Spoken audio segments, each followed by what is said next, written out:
think that wanting to be your best self and setting goals and intentions is really major, take a moment to look at what is really running through your mind about yourself that may be holding you back. The energy of the universe responds to positivity. And so if you're telling yourself you're not slim enough, you're not good enough, when that negative chatter starts in your head, stops, lean away from it. When you let those thoughts of not being enough seep in, you can't really act out the best of yourself.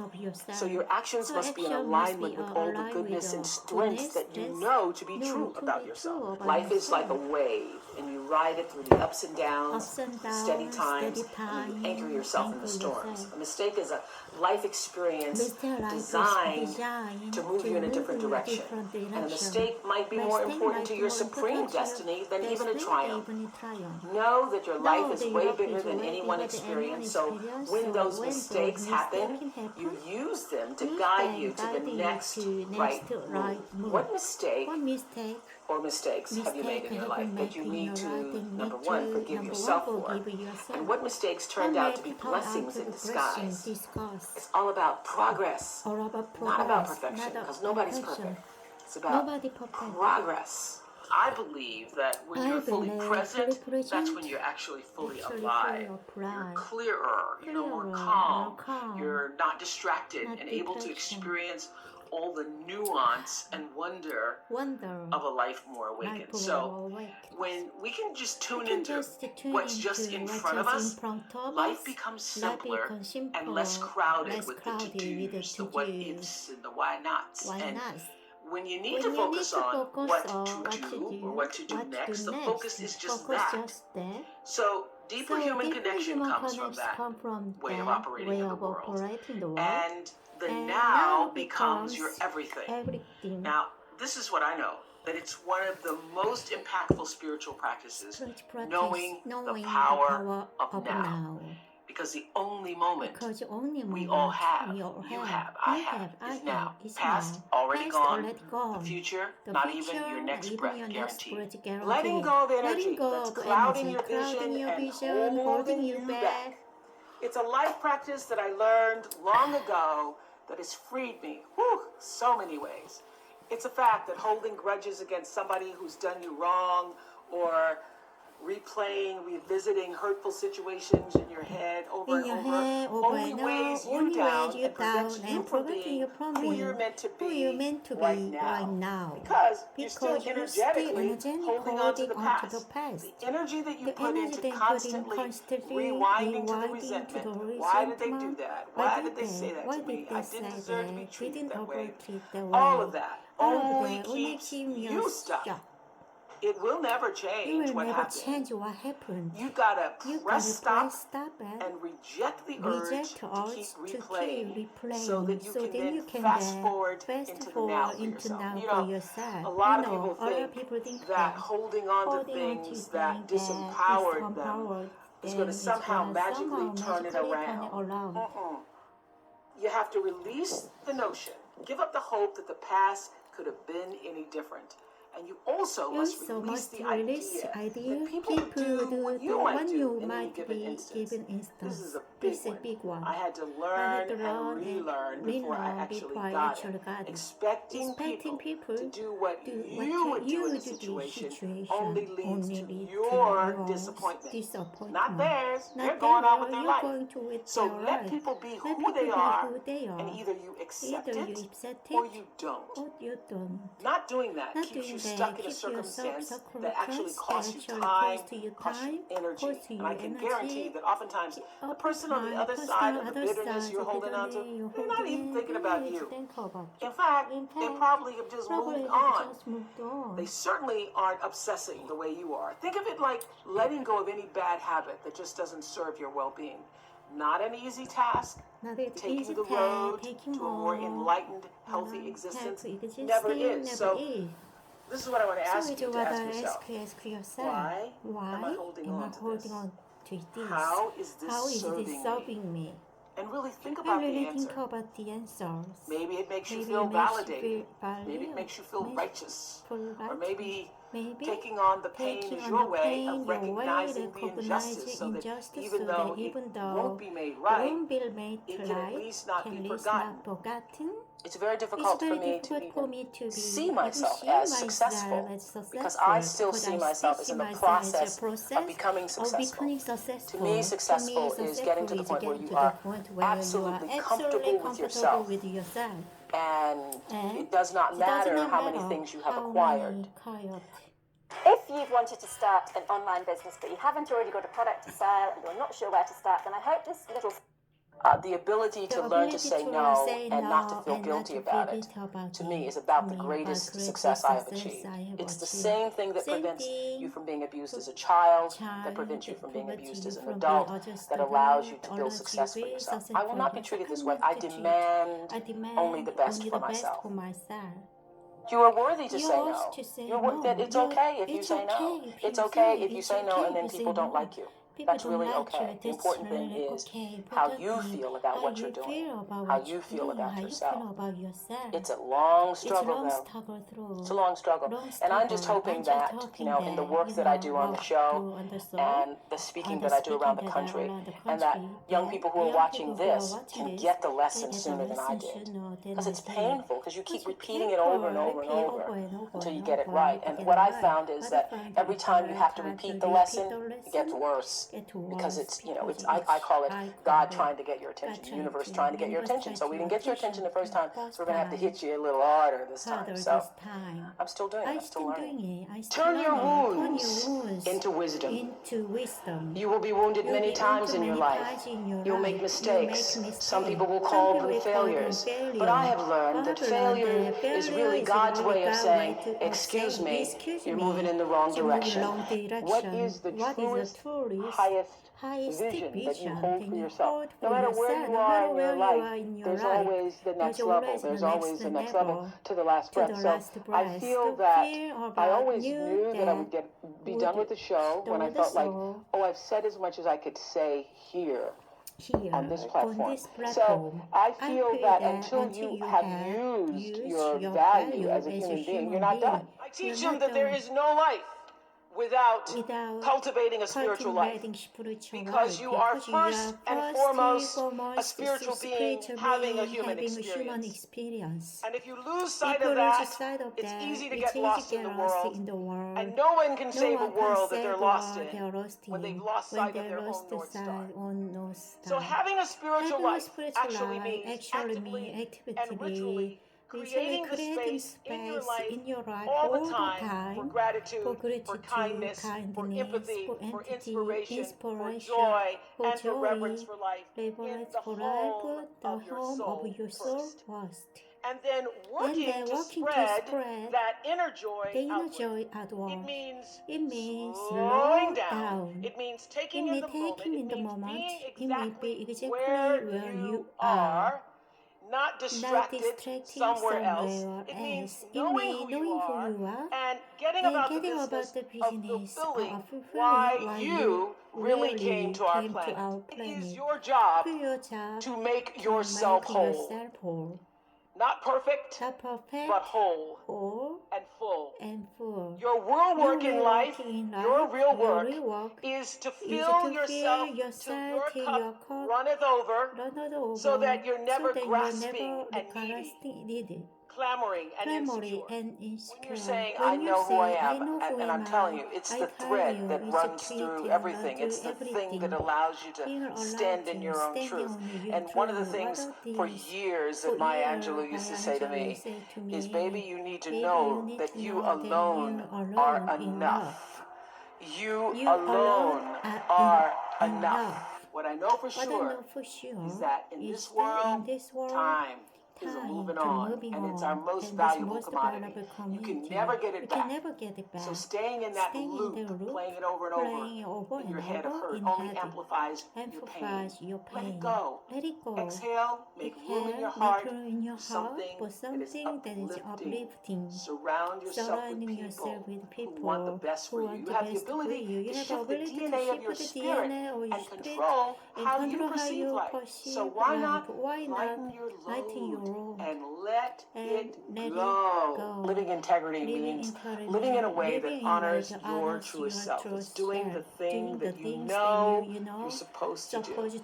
My friend Martha Beck says that deep down, we all know what makes us happy and how to create your best possible life.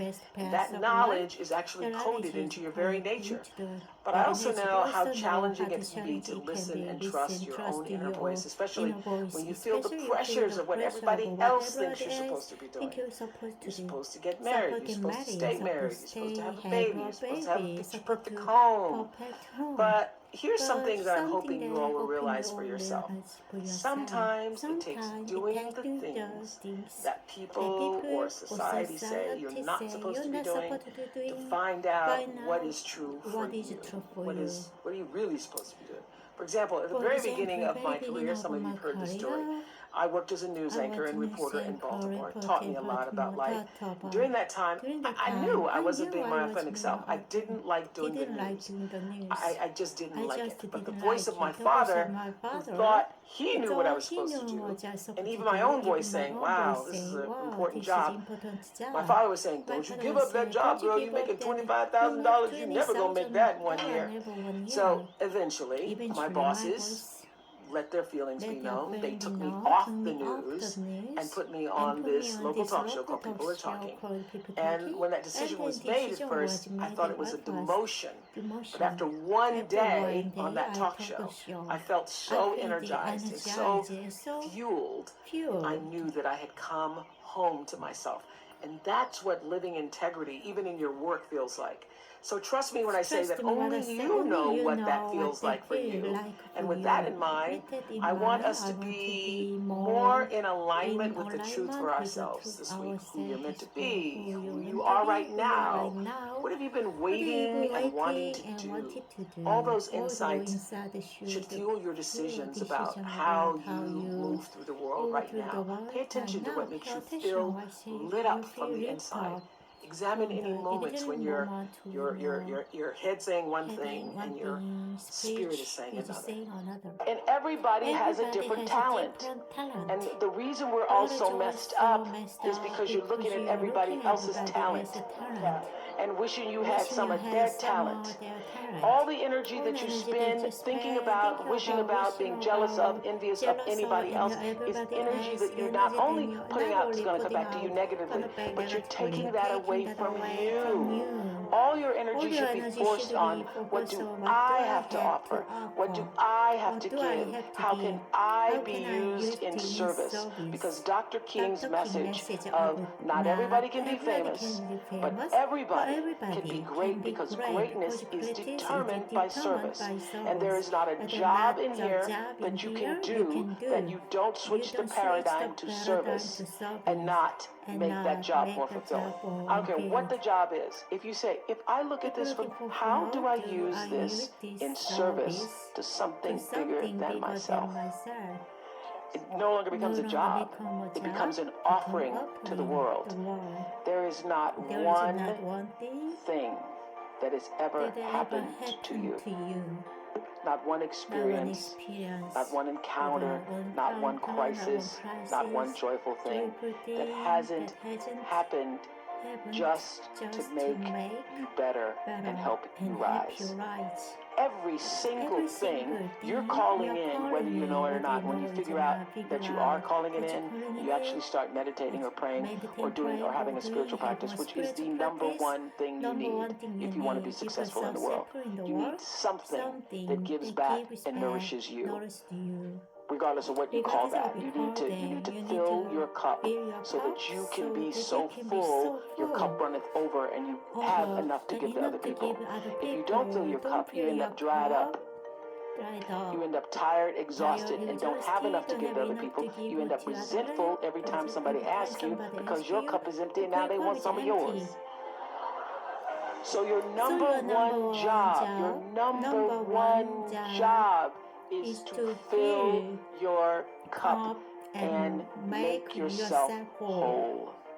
That's your job. And I am now at this stage of my career thinking about how to do that more poignantly and fruitfully. I'm now looking for ways that I can do that to create a level of sustainability within our communities that will go long beyond my lifetime. Everything you even try to do to me is already done to you. That is not just a rhetorical saying, that is law. That is Newton's third law of motion in physics, which says everything that goes out is coming back. It's just like everything that goes up is coming down, may take it a long time to come down, is coming down. Everything that goes out is coming back, it's coming back. So, to answer the power of manifestation and meditation, what meditation does is sync you up with the source. What meditation does is allows you to literally tap into the power that created you so that you are in alignment with that. And so when you carry that out into the world, everything that you do comes from the center of that alignment. It's coming from the source that we call God, we call divine energy, divine intelligence, whatever name you want to give it to, we call life. When you are synced up with life, life just gives to you wherever you are in your life, in your relationships. Every person that you encounter, every experience, a person wants to know, was that okay? Was that okay? Was that okay? Was that okay? And what I started to hear was that what people are really saying is, did you hear me? Did you hear me? Did you hear me? Did you hear me? And did what I say mean anything to you? And so I started to listen with that in mind, with that intention of validating that you're being here, you're speaking to me, you're taking the time to do this with me is important because you matter. And that's true for everybody who's watching or listening, that every argument that you ever have, every encounter, the person just wants to know, did you hear me? Did you see me? And did I say anything to have you? You will find true success and happiness if you have only one goal. There really is only one, and that is this. To fulfill the highest, most truthful expression of yourself as a human being. You want to max out your humanity by using your energy to lift yourself up, your family, and the people around you. Theologian Howard Thurman said it best. He said, don't ask yourself what the world needs. Ask yourself what makes you come alive, and then go do that. Because what the world needs is people who have come alive. Do you believe that you are worthy of happiness?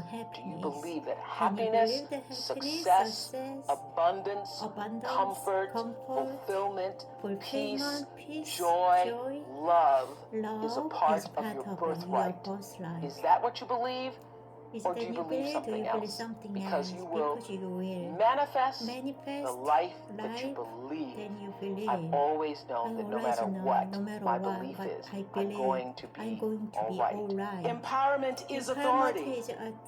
It is a signed permission slip to actually seize the day. It's the process of getting stronger and more confident and more engaged. And to be empowered is to move through the world without any kind of fear or any kind of apology. And with these gifts comes an even deeper privilege, I believe, and that is the ability to take charge of your own life, to own yourself, and claim your rights. And here's what I know for sure, that to whom much is given, much is expected. And I have been given so much. I've earned it. I've been blessed with it. But I've been given a lot. And that's why I've chosen to use my life to lift other people up. Nobody's journey is seamless or smooth. We all stumble. We all have setbacks. If things go wrong, you hit a dead end, as you will. It's just life's way of saying, time to change course. So ask every failure, this is what I do.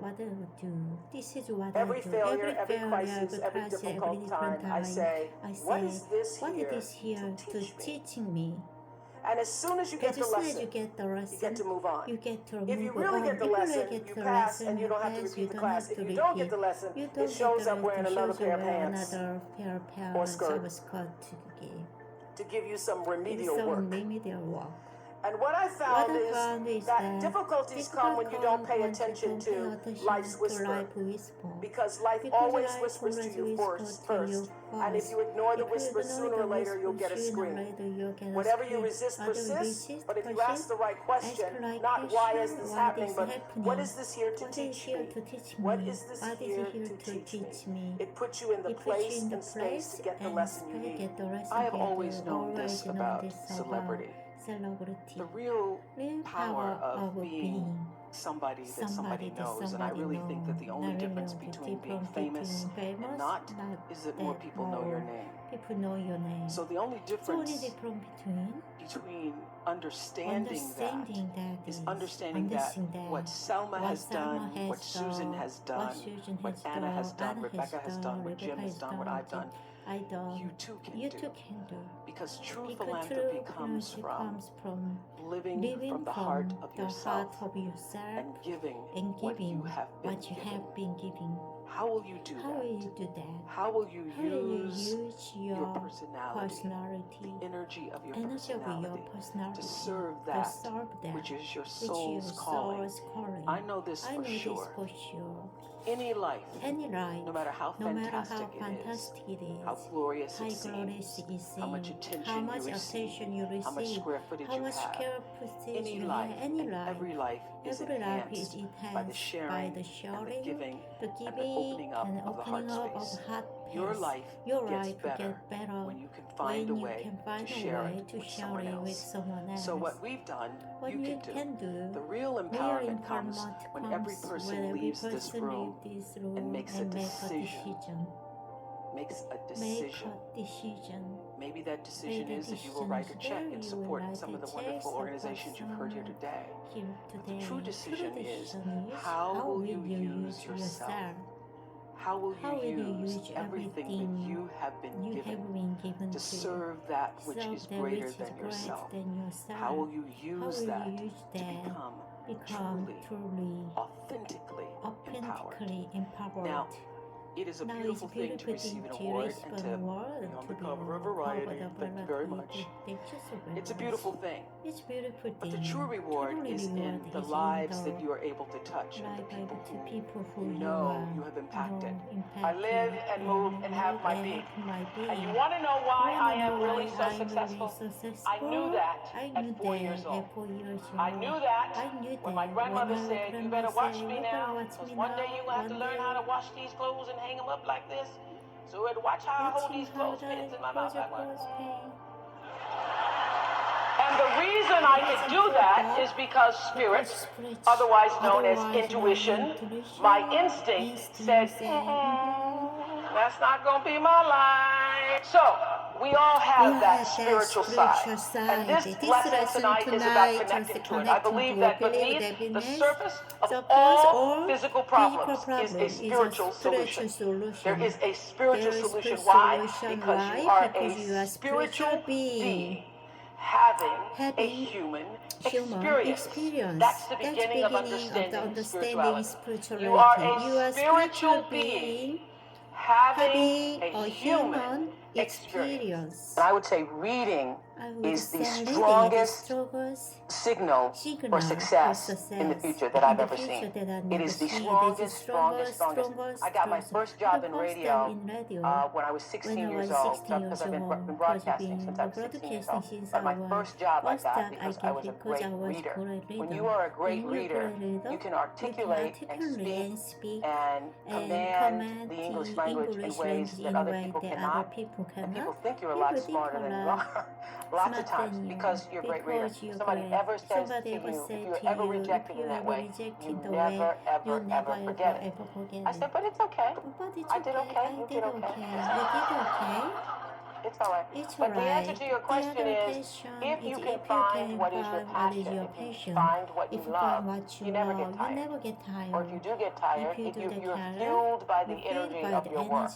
So I believe that what has happened to me is really the beginning of the greater passion to come. But if you find out what you're supposed to do, and you know what you're supposed to do by how it feels, it feels. You know, people wait on the People voice of wait on God the to be voice something. of The God. Moses in the burning bush. Burning I think that was bush. I only think Bible only talk. Bible talk. You know, because he doesn't come to burning They bushes come to to burning people. He comes people. through your heart. Come through He your speaks through your heart. heart, through your feelings. And so you know So what you if you're know doing the what right to do thing, if right it thing, feels like it's feel right like to you. And when you hit the When you thing hit that the feels thing that right, feel when you right, know when you know it's the right thing, it's the right thing, you know it's right you know because right it gives you because your it juice. gives you your juice. And you know it's right And because you would do it right for nothing. for nothing. You would do it for You would do nothing it and for find a nothing, way to be able find a just to way do it in order to be able to continue. able to continue. That's how you know you're doing How what you're do supposed you to be doing. know? From time to From time, time to you time, may stumble, fall. You will for sure. Count on this. Count on this. No doubt. No doubt. You will have You will questions, have and you will have doubts about your path. But I know this: if you're willing to listen, to be guided by that still small voice that is the GPS within yourself, to find out what makes you come alive, you will be more than okay. You will be happy. You will be successful. And you will make a difference in the world. Many times you will have angst and worry about things. And put yourself in a state, like someone said this morning because their phone went off, they were mortified over a phone. I said, really? You will put yourself in a state when the other person really isn't even thinking about you. Track expenses with the CIBC Smart Account. So, learning that I could specifically determine for myself what the boundaries were for me, what I wanted to do, give my money, give my time, give of my service to who I wanted to give it to when I did that. I get to make that decision. And just because you get 100 requests a week doesn't mean you have to try to fulfill all of that. Just because you have all of these demands on your time and on you doesn't mean that you have to say yes. You get to decide because you're the master of your fate. The captain of your soul, as William Ernest Henley said in Invictus. And understanding that really changed the meaning of my life, and that I was no longer driven by what other people wanted me to do, but took charge of my own destiny, making choices based upon what do I feel is the next right move for me. Create a baseline for ourselves that's based on intention. This was around 1989 when I read Gary Zukav's book called The Seat of the Soul. And that book was life-changing for me because in it he talked about the power of intention and that cause and effect, what goes out comes back, is determined by your intention. The energy of your intention is what determines your life. Most people don't think about their intention. They just think about what they want to do. Most people don't think about why they want to do it. But what's going to come back to you, the energy that's going to come back to you, is the real why of why you did it. I was hired in television, not knowing anything about it, having in mind Barbara Walters, but thinking, oh, okay, I can do that. Not knowing how to write or film or anything. And I think it was because it was the times, and I literally had somebody who was willing to work with me that I managed to find my way. But I had to find my way because the reporting never really fit me. And what did work for me, I'm this old. I'm so old that when I started that, it was a year of live action cam. And so it was like video cameras live. And so the news stations would do a live shot. They would throw to somebody live, even if nothing was going on. And what I found is wasn't so good at the writing part. But if I was just standing up and talking about what had just happened, it was really good. And then I started to feel So I started in 19, 19, working in television, became an anchor immediately afterwards. I could feel inside myself that reporting was not the right thing for me, even though I was happy to have the job. I got an offer to go to Atlanta. I was making $10,000 a year in 1971, but still in college, so I was thinking I was doing pretty good. I got an offer to go to Atlanta for $40,000, which I thought, it's over. I'm going to make $40,000. And my boss at the time said to me, you do not know what you don't know, and you need to stay here until you can learn to write better, until you can perfect your craft as a journalist. And so he said, we can't give you 40, but we can give you 12. So to make a long story short, because I'd be here all day just talking about how it all came about, I started listening to what felt like the truth for me. I started to feel that reporting wasn't for me. But I had my father, I had my friends, everybody was saying, oh my God, you're an anchor woman, you're on TV, I mean, you can't give up that job. And by the time I was making 25, my father goes, well, you just hit the jackpot, you're not going to make no more money than that, that's just it. So I was torn between what the world was saying to me and what I felt to be the truth for myself. It felt like an unnatural act for me reporting. Although I knew that to a lot of people it was glamorous. And I started to just inside myself think, what do I really want to do, what I really want to do. And I will say this, knowing what you don't want to do is the best possible place to be if you don't know what to do. Because knowing what you don't want to do leads you to figure out what is it you really do want to do. When I was a news reporter, it was so unnatural for me, to cover somebody's tragedies and difficulties and then to not to feel anything for it. If I were to put it in business terms, or to leave you with the message, that the truth is, I have from the very beginning listened to my instinct.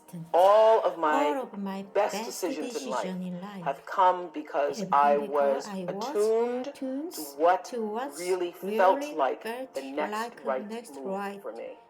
So when I got the call to come to Chicago, after starting with a co-anchor and working in talk for several years, I knew that it was the right thing to do. Every single person except my best friend Gail said you're going to fail. Every single person when I left, my bosses by this time thought I was terrific and said you're walking into a landmine, you're going to fail, Chicago's a racist city, you're black, you're not going to make it. Everything to keep me saying. He then offered me a car and an apartment and all this stuff. And I said, no, if I fail, then I will find out what is the next thing for me. And I was not one of those people, all of the people who worked with me in news, they would have their tapes and they'd have their stories and they'd have, resumes ready. I didn't have any of that because I knew that the time would come where what I needed would show up for me. And when that showed up, I was ready. Because my definition of luck is preparation, meeting the moment of opportunity. And I was prepared to be able to step into that world of talk in a way that I knew I could do it. I changed how I viewed power about 1989. There was a book I read by a man named Gary Zukav called Seed of the Soul. And in Seed of the Soul, he defined what is true power, what is authentic power. And his definition of authentic power being the kind of power that can never be taken from you. Not your looks, not your fame, not your money, not your square footage, but authentic power is when the personality, your personality, comes to serve the energy of your soul. When you are able to align who you are, who you become in the world, with really what you've come to do in the world. When your personality serves the soul.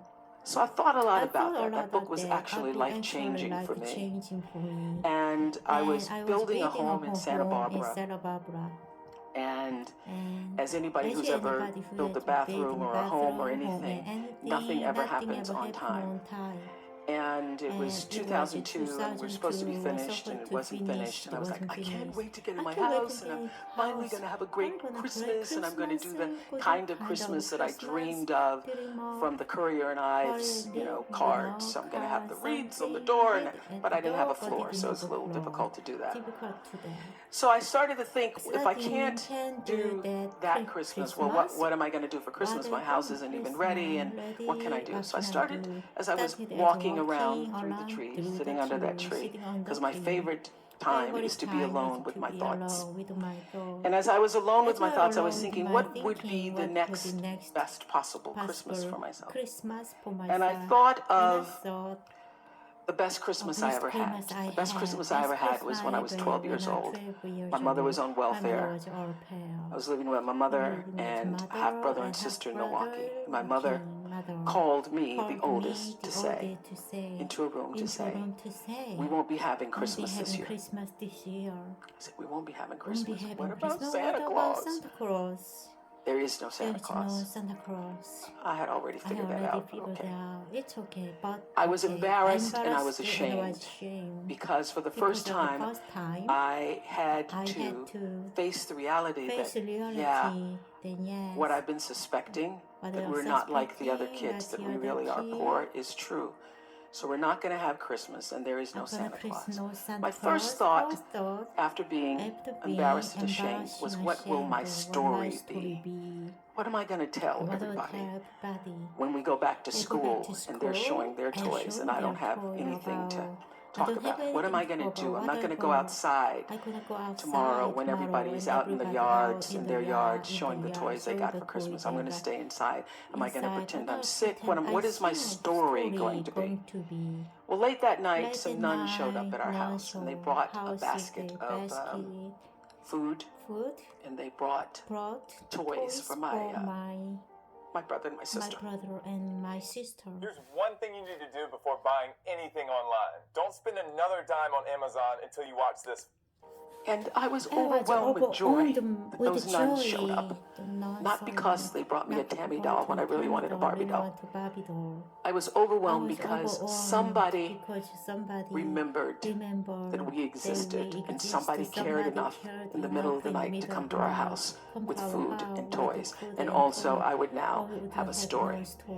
So as I was contemplating that was the best Christmas I ever had, I thought, how could I make that possible for somebody else? What could I do to create the same kind of experience for other children? So I took 50 members of my team at Harpo and hired another 50 people in South Africa. And we went to South Africa with the idea of creating something that we ended up doing a documentary about called Christmas Kindness.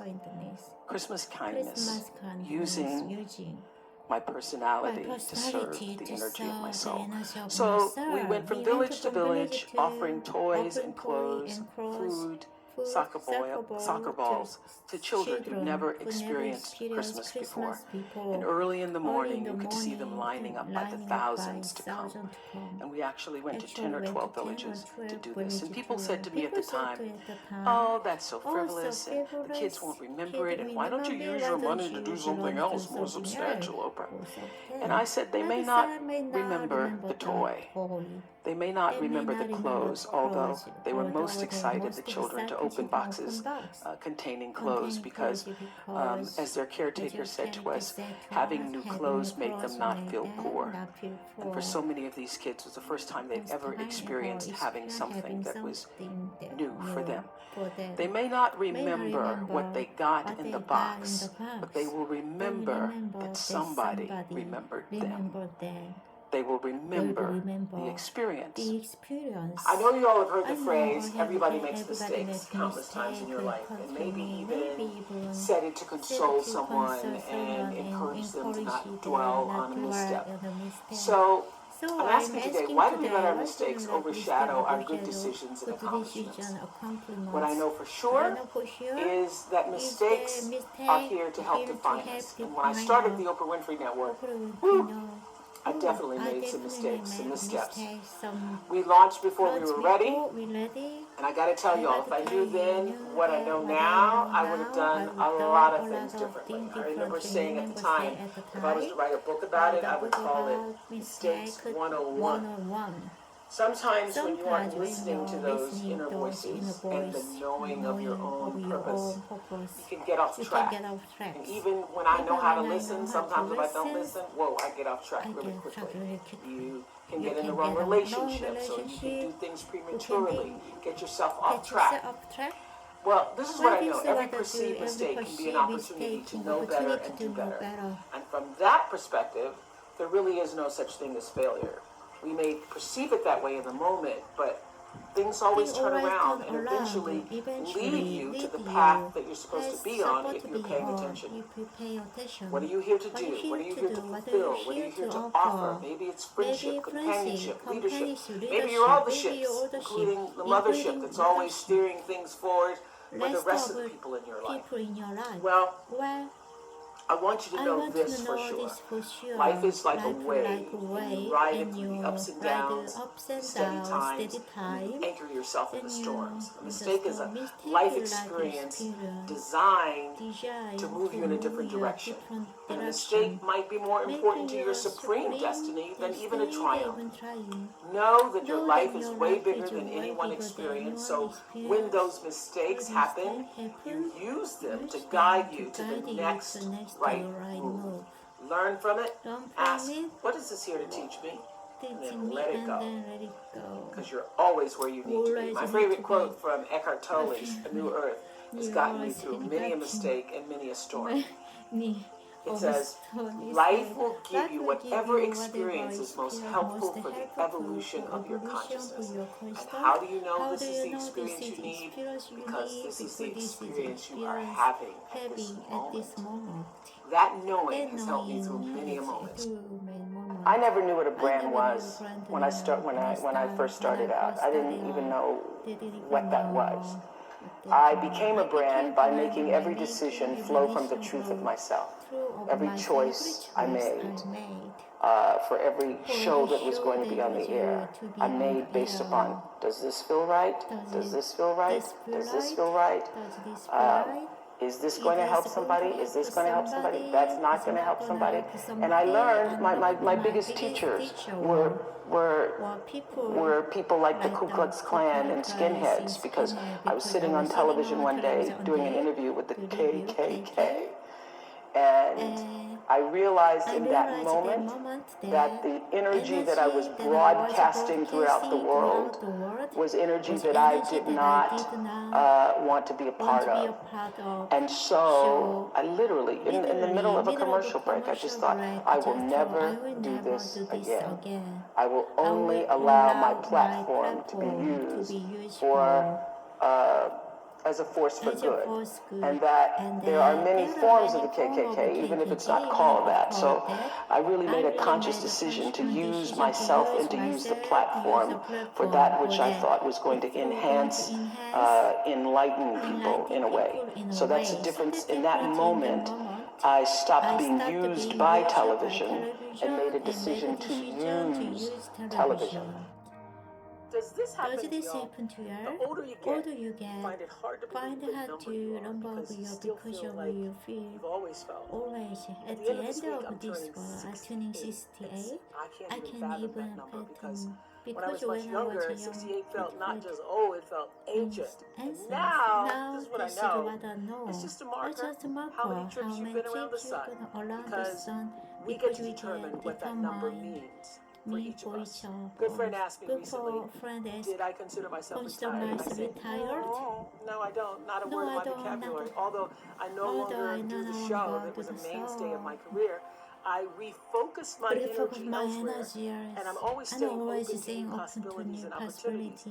So I'm never closed to new ideas, producing new television dramas for own, traveling.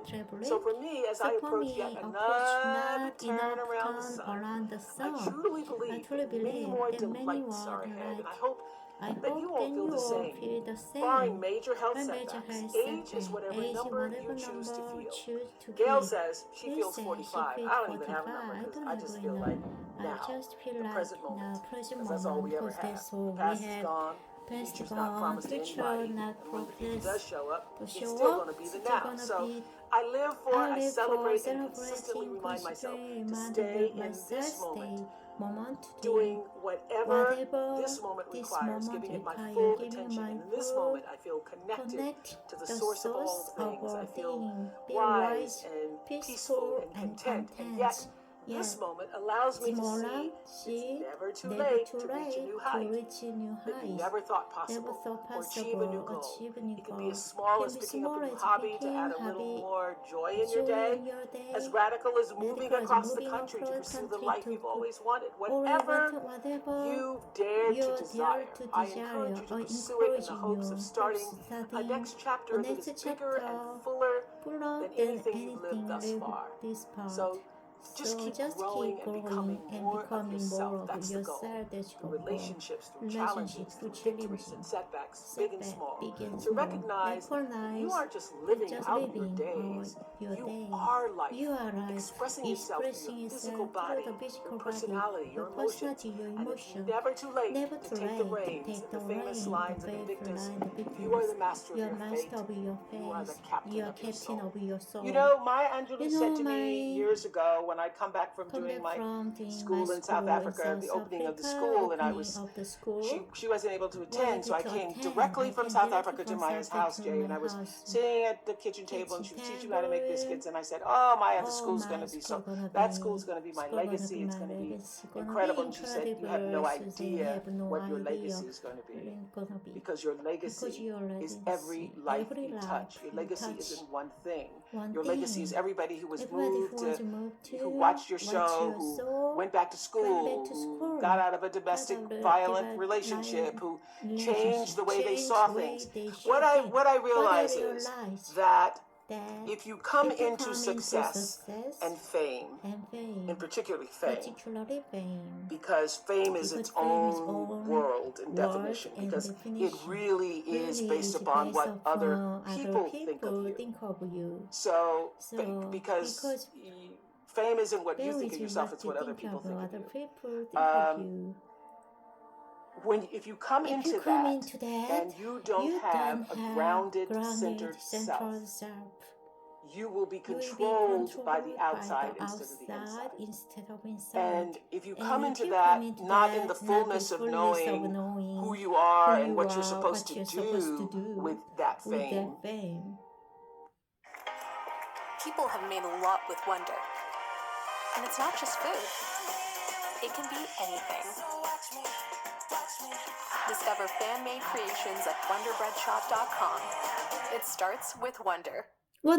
Whenever somebody likes you or doesn't like you, that determines whether or not you're having a good day or a bad day. And you have lost control of your own life. So I think what fame teaches you quickly is to grow the wholeness within yourself, so that you're not controlled by others' outside opinions of you. Each of us comes into the world with our own worldview, and that worldview is actually shaped from the crib. And you get from the world what you project into the world, and you project into the world what you were raised with and what you were raised around. So that's why what happened to you is the essential question. I want people to understand, most importantly, that when you are arguing with a friend and they act like they can't hear you because they're arguing so strongly back at you, they really can't because of the way the brain is structured. So when you're in fear mode, anxiety mode, when you're really amped up, you just need to, both of you need to calm down, take a walk, take a break, and come back. Well, you start with understanding that your cup being full is how you allow yourself to give to other people. You can't give what you don't have. You can't love if you haven't been loved. You don't even know how to begin to do that. So I think it begins with fundamentally understanding that you are worthy enough, you are valuable enough, you matter enough to give yourself the love that you deserve. And that starts by taking out time for yourself. So I have my own rhythm and pattern. I know that if I go 6 days and then on the seventh, by the seventh or eighth, don't give myself a break, that lots of other things give. That I'm not as alert, I'm not as attuned, I'm not as centered, I'm not as focused. So I know that is my limit. I cannot go beyond a certain amount of days. And for me, walking in nature is my solace. It is where I feel that I am one with all and all being, all creation and connected. For other people, it may be dancing, it may be music, it may be knitting, it may be whatever it is that brings some kind of rhythmic pattern into your life. Actually, Bruce and I were walking on my campus in South Africa, and there were a group of girls dancing, literally on the lawn, because Lord knows they love to dance. And Bruce says, "Oh, that's not just," I said, "Oh, they're just having fun." And Bruce said, "Oh, they're not just having fun, they actually are healing themselves." Because the rhythmic pattern, that's why when you've been in an argument with someone, or you're in the middle of an argument with somebody, if you just go and take a walk, or you go and turn on some music and you start dancing, if you just have some form of movement, you feel better. One of the most important things, most important takeaways from what happened to you, I believe, is understanding how the brain works. You understand that when you're upset or in fear or angry or are in an antagonized state, and you're trying to reason with a person, a child, your spouse, your boss, your friend, they literally cannot hear you because the reasoning part of the brain is in the cortex, and what you're saying is only reaching the brain stem. So whenever somebody is dysregulated, which is what that is, being anxious and fearful and yelling and screaming, the thing to do is to calm yourself first. Then you will be able to help that other person get calm and regulated. That's how you get to reason. But if you both are just yelling at each other, literally you're going, "You don't hear me, and you don't hear me either," and they actually cannot hear you. That's what I thought was so fascinating. One of the most important things I have learned with coping is to accept this moment for what it is. Do not spend your energy pushing again, and that's whether you are late in traffic or whether you are late on your bills and you don't know where the next paycheck is coming from to do it. Don't spend your energy resisting what is. The 5 stages of grief begin with shock and denial and end with acceptance. I have found that to be a great formula for operating in any crisis or challenging circumstance. Get to acceptance as quickly as you can, and that will allow you to cope better with this present moment. Because when you are pushing against, I wish it wasn't this way. I mean, I've seen so many people during this pandemic. Last March, I can't wait until this is over. That was last March. Now we're a year later. And they've spent the year in resistance instead of, this is where we are. Not so sure when we're going to get to shore. I just better learn how to tread stronger. Oh, my legs are getting stronger in the tread. So being able to accept the treading moment for what it is, and having the wisdom, the faith, the understanding, the knowing that you're not going to be in this moment forever. Because if life does anything, it consistently changes. So for however long we're in this pandemic moment, it is not going to be forever. But how do I make the adjustment to accept the moment for what it is and stop pushing against it, using all of my energy, wanting it to be something that it's not. It's that whole adage of accepting the things you can change and being willing to live with the things you cannot. So that has been the most helpful for me. I don't have a problem coping because I immediately go to, this is what it is. Now what must I do to be fully present in this moment, not resisting and pushing against it. I thought trauma had to be a big, gigantic experience. You had to go through a tsunami, literally, not literally a tsunami, a tsunami-like crisis in your life. A fire, a hurricane, a tragedy, a car accident, a stabbing, somebody died. And it was through co-authoring this book with him that I understood that it was the consistent little things. It was the aggressions and microaggressions in a person's life that causes them to have their own worldview. Whatever that worldview is for you is different from me. So the biggest learning for me is that trauma doesn't have to have a great big old capital T on it. It's really how you were loved, and that neglect and trauma are hand in hand because both are equally as toxic. Over the years of interviewing people, it was my greatest classroom. I was always paying attention to what people were saying and paying attention to their lives. And what I understood and could articulate, not through science, but just through my own observation, is that, people are as dysfunctional, as unhappy, as disoriented in their lives based on how far they are from the center of themselves. And the center is where wholeness lies, as you know. And so where there is no center and there is no sense of wholeness and love for yourself, there's going to be disarray, chaos, confusion, and dysfunction in your life. And I saw that over and over and over again, that people behave based on how they were loved, and then how they were able to process that in a way to love other people. One of the most important points I think Dr. Perry makes in What Happened to You is that neglect is as toxic as trauma. And so even though you might not have had a trauma with a big T, that it boils down to, did you get what you needed? And I have done so many interviews, as I know you have too, Jay, with people who are raised in the same family, and everybody in that family has a different experience, and sometimes siblings are arguing about a thing that happened because from their point of view it felt like one thing, and from the other person's point of view it felt like another thing. Well, that is the reality of life.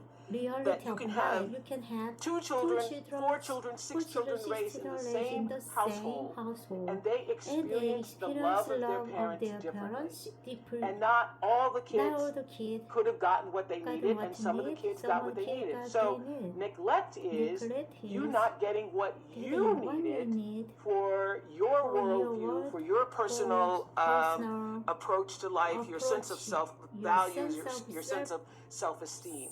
And so I have seen in the thousands of interviews that I've done over the years that the level of dysfunction in a person's life is almost directly proportional to how they were loved, what happened to them, and how they were able to receive or not receive that love. So the what happened to you isn't just for people who had the big T traumas, but it literally is what happened to you. Were you loved? Were you not? How were you loved? How was that love applied in your life? And were you able then to apply it in the rest of the world? One of my relatives say, I'm whipping you because I love you. Well, it certainly didn't feel like love. Certainly didn't feel like love. But I know that for that generation, the idea of I'm going to keep you in line, and I'm going to make sure you're disciplined, and that you're going to obey and do the right thing, in their minds might have felt like love, but certainly did not feel like or was interpreted by me to mean love. I mean, I think now, and I know if you are culturally raised the way I was, you have a lot of pain behind those whippings. And I remember doing a show on the Oprah show years later, talking about should children be spanked, and a black woman stood up and said, well, I got beat every day, and I was in the choir, and my father beat me in front of the whole congregation in church, and I turned out okay. And I'm like, did you really? Because anybody who's ever been hit realizes the humiliation of that. What you feel more than anything, even as a little kid, is the humiliation of it. And what you are being told in that moment is that you have no value, that you are worth nothing, that you are so worthless that I get now to lay my hands on you and physically beat you. So it takes a lot, and I would have to say that it was a lot for me to overcome, to begin to understand that my life was of value. And as I say in What Happened to You, what did that for me were relationships with my teachers. I could cry right now thinking about the teachers who stood in the gap for me and made me feel valued, made me feel important. So it was only at school or speaking in church that I felt a sense of I mattered, that there was some meaning and purpose for me in life. I, grew up in these circumstances where I should have no self-value, no self-worth. But Bruce, as he explains in What Happened to You, you don't have to have it come from your family. Other relationships with people who are nurturing, supporting, caring, and actually just see you. So the reason why I love school so much is because that's the place that I felt seen. Be thankful for what you have. You will end up having more. If you concentrate on what you don't have, you will never ever have. Values to have it come from your family. Other relationships with people who are nurturing, supporting, caring, and actually just see you. So the reason why I love school so much is because that's the place that I felt seen. You will never ever have enough. Be thankful for what you have. We'll end up having more if you concentrate